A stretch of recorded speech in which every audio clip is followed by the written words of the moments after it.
मान लो आप अपने घर बैठे टीवी देख रहे हैं या फिर मोबाइल चला रहे हैं और अचानक से आपको ये न्यूज़ मिले कि आपने जहां अपना पैसा इन्वेस्ट कर रखा है या फिर डिपॉजिट और वो किसी कारणवश ट्रैप हो जाए तो आप कैसे रिएक्ट करोगे।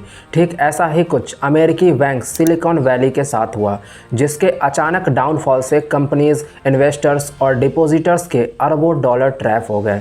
और हैरानी की बात तो यह है कि क्राइसिस केवल 48 घंटों में सामने आई, जिसके बाद एंजाइटी बढ़नी तो जायज़ थी। 2008 के फाइनेंशियल क्राइसिस के बाद सिलिकॉन वैली बैंक फेल होने वाला सबसे बड़ा अमेरिकी बैंक बन गया, जिसके फॉल के कारण ग्लोबल बैंकिंग और फाइनेंशियल शेयर्स में डिक्लिनेशन आ गई, जिसके कारण मार्केट में 80 बिलियन डॉलर से अधिक का लॉस हो गया।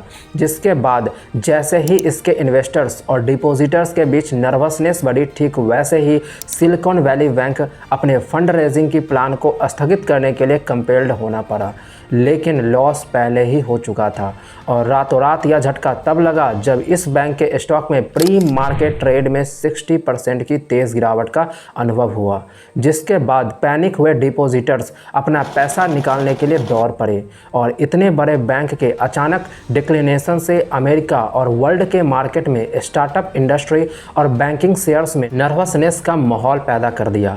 जिसके बाद एसबीवी फाइनेंशियल ग्रुप अपने फंड रेजिंग के असफल प्रयास के बाद खुद को सेल करना चाह रहा था, लेकिन कोई फ़ायदा नहीं हुआ क्योंकि डिपॉजिटेड अमाउंट बहुत तेज़ी से निकल गई थी। लेकिन कुछ ही समय बाद एफडीआईसी ने कंफर्मेशन दी कि सिलिकॉन वैली बैंक को कैलिफोर्निया के फाइनेंशियल सिक्योरिटी और इनोवेशन डिपार्टमेंट के द्वारा बंद कर दिया गया था और इसे रिसीवर के रूप में अपॉइंट किया गया था। रेगुलेटर द्वारा सिलिकॉन वैली बैंक को बंद करना हिस्ट्री में सेकेंड लार्जेस्ट अमेरिकी लेंडर फेलियर थी। पेंडेमिक के दौरान record come rate of interest की ड्यूरेशन के बाद अमेरिकी फेडरल रिजर्व के लीडरशिप में दुनिया भर के केंद्रीय बैंकों ने इन्फ्लेशन से निपटने के लिए इम्पोर्टेंट रेट्स को बड़ी मात्रा से बढ़ाना शुरू कर दिया, जिससे इन्वेस्टर्स की इमोशन डाउन हो गई। ऐसा इसलिए क्योंकि इन्वेस्टर्स तब रिस्क लेना पसंद नहीं करते जब हाई रेट ऑफ इंटरेस्ट के कारण उनके पास अवेलेबल पैसा महंगा हो जाता है। और जैसे ही हाई रेट ऑफ इंटरेस्ट के कारण टेक्नोलॉजी स्टार्टअप के लिए फंडिंग में कमी आई, ठीक वैसे ही एसबीवी के कस्टमर्स ने अपने लिक्विडिटी की ज़रूरतों को पूरा करने के लिए अपना पैसा निकालना शुरू कर दिया। इसके बाद जो हुआ वो सिलिकॉन वैली बैंक के अंत की शुरुआत थी। क्लियरेंस को पूरा करने के प्रेशर में एसबीवी ने 21 बिलियन डॉलर का पोर्टफोलियो 1.8 बिलियन डॉलर के भारी नुकसान पर सेल कर दिया और इस 1.8 बिलियन डॉलर के डिफरेंस को फिल करने के लिए उसने अनाउंसमेंट की कि वह अपने फंडिंग डिफरेंस को फिल करने के लिए जनरल इक्विटी और प्रीफर्ड कन्वर्टेबल स्टॉक में 2.25 बिलियन डॉलर की सेल करेगा।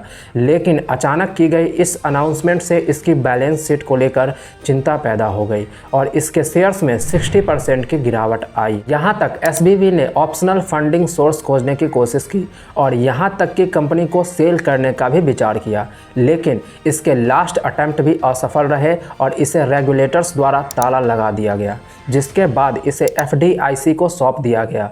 उसके बाद एफडीआईसी ने कहा कि वह एसबीवी की प्रॉपर्टीज़ को सेल करने की कोशिश करेगा और साथ ही फ्यूचर में डिविडेंड का पेमेंट बिना इंश्योरेंस वाले डिपॉजिटर्स को किया जा सकता है।